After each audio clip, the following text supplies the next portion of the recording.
And to geopolitical expert and academic Richard Hedarian, who joins us live here in the studio. Ayan, finally! Yeah, magandang gabi. Naging co-host na. Nag-self-upgrade na ako. It's good to be here. Welcome to the Chiefs. Si Ami, naka-zoom lang. Oh, ikaw, nandito ka. Kamusta? Sorry naka-ano na ako. Isolation ako. I came out of the screen. Hindi, nasa trabaho talaga si Ami. She's Good to see Amy, as always. she's not closing, she's closing the page. But anyway, okay, very basic question. People were saying, people were expecting the red tide or red wave. And although the Republicans have gained the majority in the lower chamber, it's not as much as was expected. What happened? Parang where did the red wave go?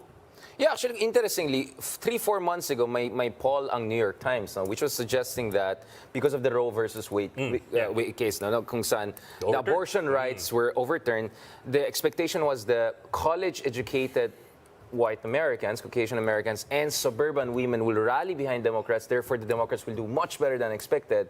And then, the most recent polls naman sinasabi na inflation is a big issue. Apparently, what ended up is, depending on what state we're talking about, one of those became the dominant picture. So in some states, ang naging big issue pa rin yung democracy, abortion rights, etc. rights. And then the other hand, may mga estado kung saan, culture wars, anti-liberal arguments, pro-Trumpian ideas, and especially inflation became more important issue. So there was no national wave.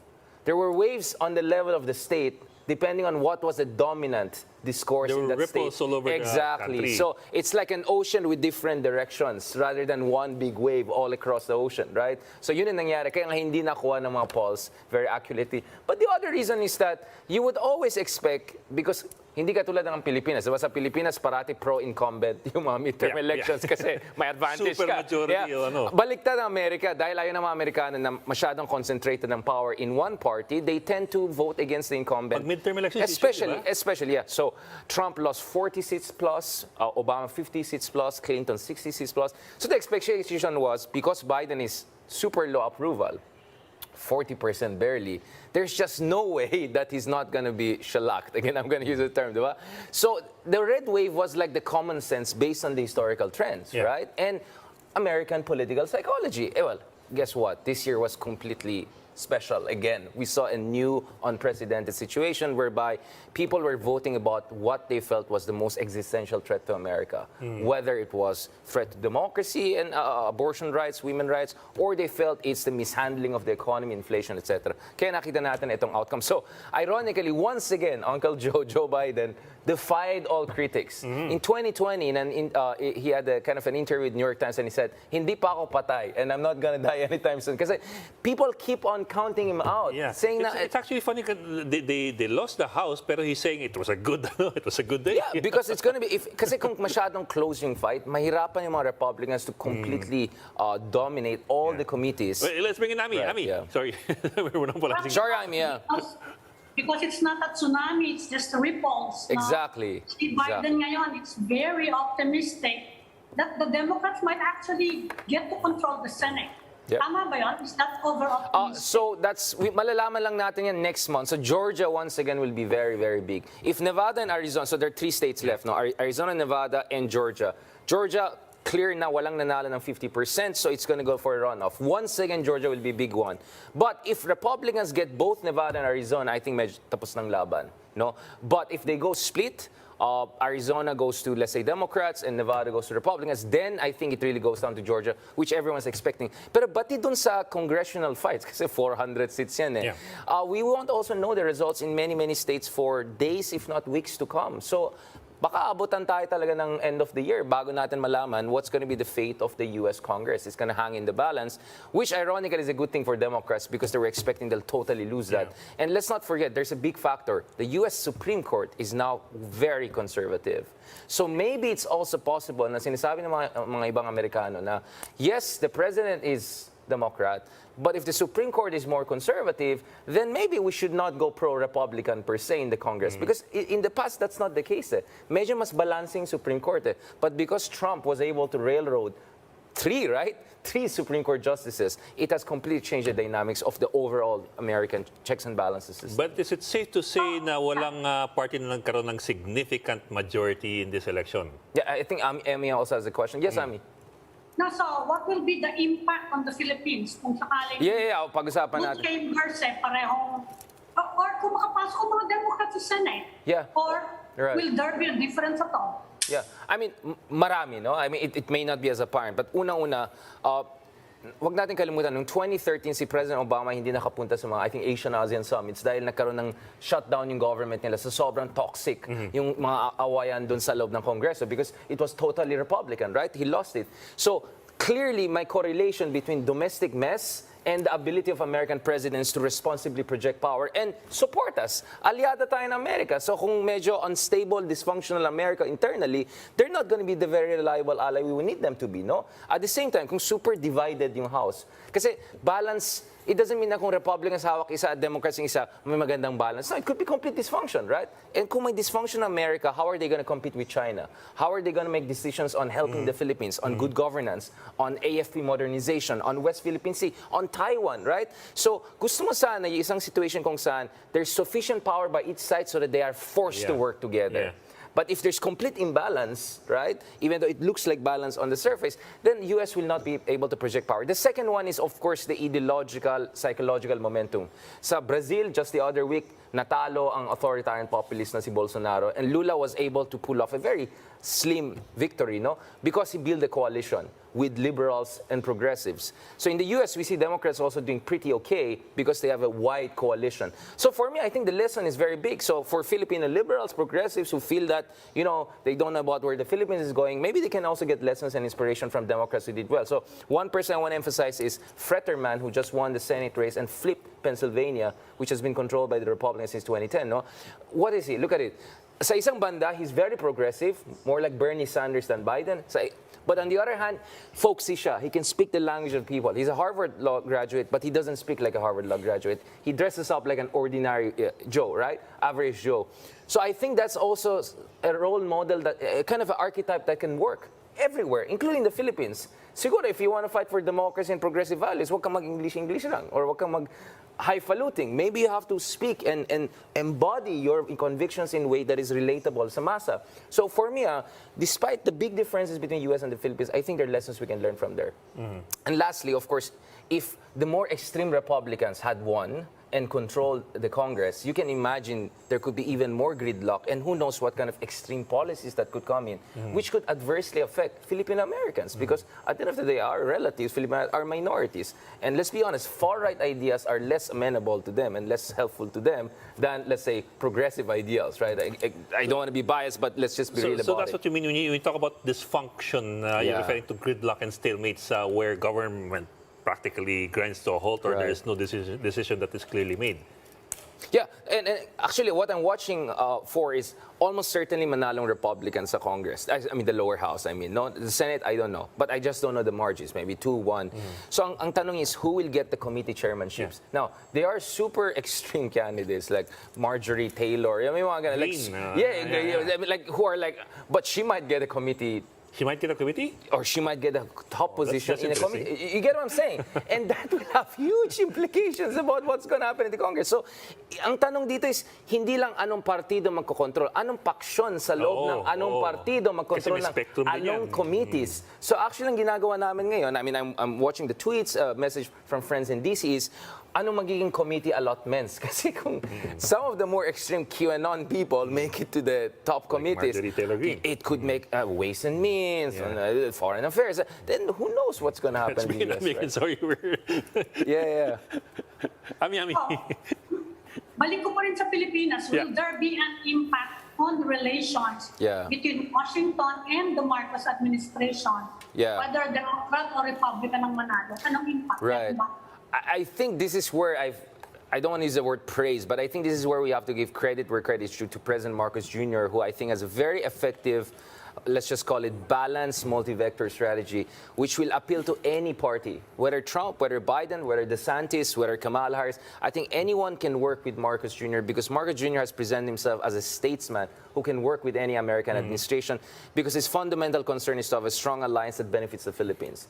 It's very different from the previous Filipino presidents, right? Some of them were much closer to the U.S. and Democrats in particular, right? Rather than Republicans. And on the other hand, President Duterte was a sui generis, but very close to China, very comfortable with Trump, never met Biden in person, and cost at Obama, right? Yeah. But Marcos is not necessarily just good with Democrats. I think he can work with Republicans and Democrats, and he's not a liberal himself. He's a kind of pragmatist, centrist kind of candidate. So I think that's the good thing is because of the balanced relations foreign policy strategy of President Marcos Jr., we will be in a good position to have robust relations with any president. But that's just our side of the equation. Ang thing ko is, even if we have the best relations with the US, pero dysfunctional yung US, unpredictable yung president nila, wala rin saysay yan. So mahalaga din para sa atin na makita natin isang malakas na Amerika na coherent ang direction, maganda yung foreign policy in ways that they can become reliable ally to us. Because my fear is, if US is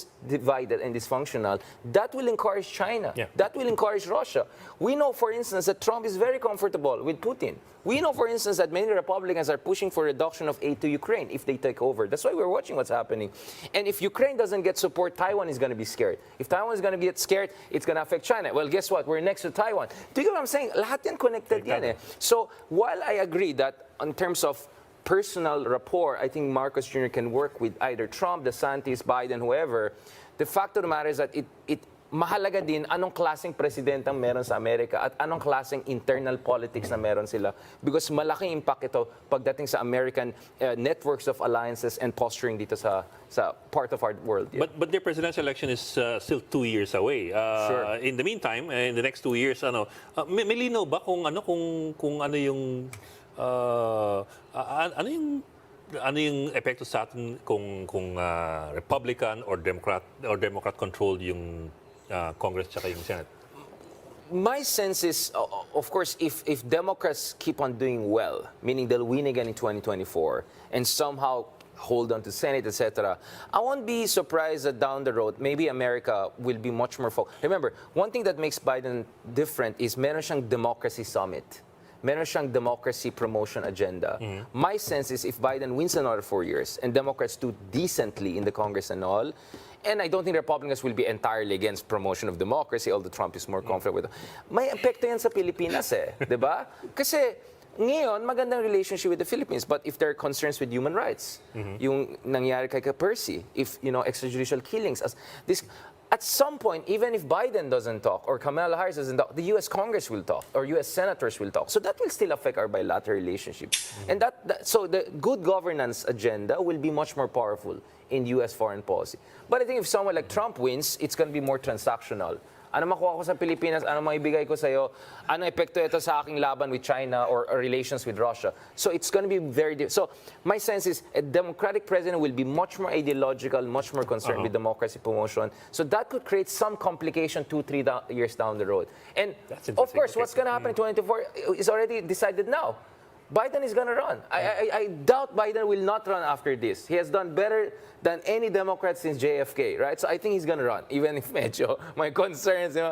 And Trump, well, Trump being Trump, he will take whatever credit he can take. He'll still run, right? So, Yun ang tatanong ko sana sa'yo. You actually believe Trump will run again? Yes, but I don't think he will win. I think DeSantis has a good, strong case to make now that if you look, binibuild up nila si DeSantis din, di ba? Exactly. I think DeSantis has a very strong argument now, which is why Trump attacking DeSantis now. Parang weird. I thought you're both in Florida, friendship, because they know they're threat to each other. The primaries. DeSantis is a guy who can be both Trumpian and establishment Republican.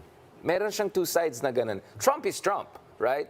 And what happened here is the red wave did not happen because the most extreme na pro-Trump, they got completely demolished, right, in places like Michigan, right? Mehmet Oz, super celebrity, right? Trump supported all. He lost to a guy who had a stroke 3 months ago, right? So my thing is, I think if you're DeSantis right now, you have a stronger case. And DeSantis is a very powerful supporter. Itago natin sa pangalan na Elon Musk na may-ari ng Twitter ngayon. So that's what I'm watching, the internal tensions within the Republican Party. And Trump is still under investigation, ha? Pwede pa siyang ma-cancel out as a candidate? He's really serious. Pagdating sa ganon, mataas ang paniwala ko kay Trump na he can get away with things. So I don't think he's going to get canceled. If they're going to beat Trump, they have to beat him in the primaries. It's not going to be easy, but it's increasingly doable based on what we're seeing right now. No? But I'm saying, maybe we're just looking at DeSantis, but one person who won is J.D. Vance. the guy behind the Hillbilly Elegy, my Netflix series, has a very inspiring story. Comes from poverty, goes to Yale Law School. He has a minority, Asian American, I think. So I won't be surprised in 2 years, he's going to run for president, just like Obama. Obama, how many years was he in Senate before he ran? So may mga ibang stars pa sa Republican Party that we're not very aware of or not paying attention to. But if this DeSantis-Trump gets crazy, there might be a third dark horse, third way party within the Republican Party. So actually, naging exciting because nang hindi nangyari yung shellacking sa Democrats. Biden is going to run, Trump is going to run, but DeSantis is going to run, and it's going to create a very dynamic. And for me, bilang isang Pilipino na excited sa democracy, I want competition, I want democracy. What happens in the U.S., we'll have always a psychological impact on us, no? After all, our political system is a copycat of the American system. Let's not forget. All this time, I thought that Trump was a given already for 2024. But how competitive, right? Given na he'll run, but whether he'll be competitive, that's the big question. And I think now there's an argument for the others. I don't think he's canceled. I think he'll still run. I think he can be competitive. But can he secure it as smoothly as he thought 3 days ago? Kasi dapat today siya nag-announce, di ba? Or kahapon, yung original plan niya, kasi red wave. I don't know, there's nothing, right? So that means medyo nawala yung momentum niya. Medyo sira yung momentum niya. Yeah. So that's why I'm watching. Professor, you mentioned the China policy of the U.S. Is it an accurate perception na under the Republicans, magiging isolationist yung U.S.? Yeah, and so... will likely stay away from this area. Hindi siya masyadong engaged in our party. Right. So the Trumpian wing of the Republican Party and the Bernie Sanders wing of the Democratic Party are both, you can call them neo-isolationists, right? More like America first, right? Of course, for Bernie Sanders, America first in the sense of protecting the interests of American middle class and workers. So ayaw nila ng free trade, right? Kabila naman, America first in a sense, tayong alpha, we'll get our way, di ba? So the challenge is for the Bidens who are in the middle, di ba? Because the Biden strategy is, we want to protect Americans, but we have to engage the world. To keep America safe, you have to keep the world safe for democracy. That's the Biden. So actually, you're right. One big fight later on will be globalist versus American first new isolationists, which, as I said, it's not only the Trump wing, but also the Bernie Sanders wing. Both of them represent that. Remember, the leftists tend to be the more isolationist, but now Trump is also along that line. So that's another thing I have to watch. Bakit tayo may pake? Kasi meron itong implications sa Philippines again, right? Because a Biden, in theory, is better for the Philippines. Because a Biden believes in integrated deterrence, meaning working with allies to keep the region safe. I'm not going to bully you to do what? We will work together so that we keep the region safe. If it's Trump, he might directly deal with the Chinese and just cut out everyone else. It will be very, very different. Or if it's Bernie Sanders, he might say, well, I'm not sure we'll have to fight with China. We have to protect jobs here. I don't like war. I don't like militarism. Let's cut the budget of Pentagon. You get what I'm saying? So as I said, I think Marcos Jr., he's quite a charming leader. I mean, you can see how he deals with foreign leaders, businessmen, very different from President Duterte, right? Let's just, for an understatement. But I think maging sobrang malaki yung change in the trajectory of American foreign policy, depending on who wins, Trump, Biden, or Bernie Sanders, or who know what. Because Biden might also be challenged in a primary if he runs, because there are concerns about how much stamina and everything else, right? And he's very unpopular. He's at 40%. So let's see, maging excited in American democracy. And for me, that means buhay pang demokrasya sa America, which is supposed to be the beacon for democracy across the world. So that's good for me. There's inspiration. Otherwise, purong China-Russia lang ang pag-usapan natin dito, di ba? Okay. Who can deal better with Russia, for example? Yeah, may isang pang sinasabi nila. Hindi tayo maghihirap masyadong ganito if we are friendlier toward Moscow. There is that faction there. Yeah, Amy, I think Filipinos who think the war should stop and Ukraine should make a concession na para the war stops, para all they would like the more extreme Republicans to win. Because a lot of extreme Republicans, a lot of them won, they want to stop the aid to Ukraine. Their idea is that we provoke Russia. So it's quite interesting, right? Which is not what you expect from... But the more extreme Republican, the Trumpian ones... That's what you'd expect from di ba? Exactly. But it turned there. Now the Bidens are tough on Russia, but actually they're not as well. But on China, I think there's more bipartisan consensus. Because I think ganito kasi, the Democrats are essentially, the Bidens are saying, we can fight two-front war, both Russia and China. But some Republicans are saying, let's make friends with Russia, and cut the deal on Ukraine, focus tayo sa China. That's a big debate. That's a big debate that's not going to go away anytime soon, yeah. Okay. Siyempre tayo gusto natin China rin yung focus, di ba? Teka, kabilang tayo. ASEAN. Any surprise? Oh, yeah.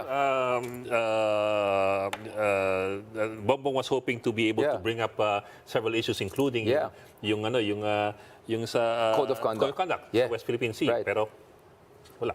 Well, I mean, 2 days ago, we had this talk again, right? Very spirited one. I said, ang gusto ni Marcos is, first of all, talk about business and trade and investment, right? Which was very much dominant. And in the meeting he had with the Prime Minister Pham of Vietnam, mahalaga remember, he's also the Agriculture Secretary. And Vietnam is source of 85% of our rice. So ang laki nung yung kalagaan ng Vietnam sa atin when it comes to our food security and G2G deals that we want to do to bring down yung prices of agriculture, inputs, etc. So totally unsurprising. He's focused on that. Now, nonetheless, he has raised South China. In fairness kay President Marcos Jr., at least he ticks the box. Unlike President Duterte, sometimes even the box disappears, right? But with Marcos Jr., at least he ticks the box. Now, para sa akin naman, we didn't have a time to discuss that in another show we had kanina, but the thing is, actually, our relationship with Vietnam was a little bit alanganin nung panahon ni President Duterte because he was very close to China. During Aquino, we were super close to Vietnam. Yeah, the Vietnam, yeah. Against China. With Marcos, interesting. I think it's open. So, diba, inimbita na siya sa Vietnam. So, I think with Vietnam, we can build a strong bilateral relationship. Because, yes, Vietnam controls a lot in the West Philippine Sea, pero hindi na siya overlapping with us. Hindi na. Meaning, it's not 1970s. Yes, may mga nakuha. So, parang settled din. Vietnam kasi wants united front against China. Yun ang gusto nila. So tingnan natin if Marcos is more open to that because Duterte was not. Alam ko pinapatapos na tayo ng producers. Ang daldal ko naman. Well, ininbitan niyo ako in person na So wala nang mga internet lag. Pasensya na. Ami, pahabol ka. Sorry, Okay Ami. na. Sabi mo na, kaya mo na yan. Tama na yan. Okay na. And what were you saying? Very spirited discussions. Yeah. Sabi ng iba, bakit pag nasa The Chiefs ka, ganun ka parang you're not your professionals. No, I'm just kidding. No, you're more spirited, considering it's 9:10 p.m. almost, right? So I said, masaya kasi mga kausap natin. Yeah. Okay, Professor Richard Heydarian, one of the chiefs na actually. Maraming salamat self-promoted as co-host. Yeah. Maraming salamat for joining us tonight and being here in the studio. And Thanks, that's Simon. it for the Chiefs. We hope to discuss it. We'll keep the conversation going. I'm Ed Lingao.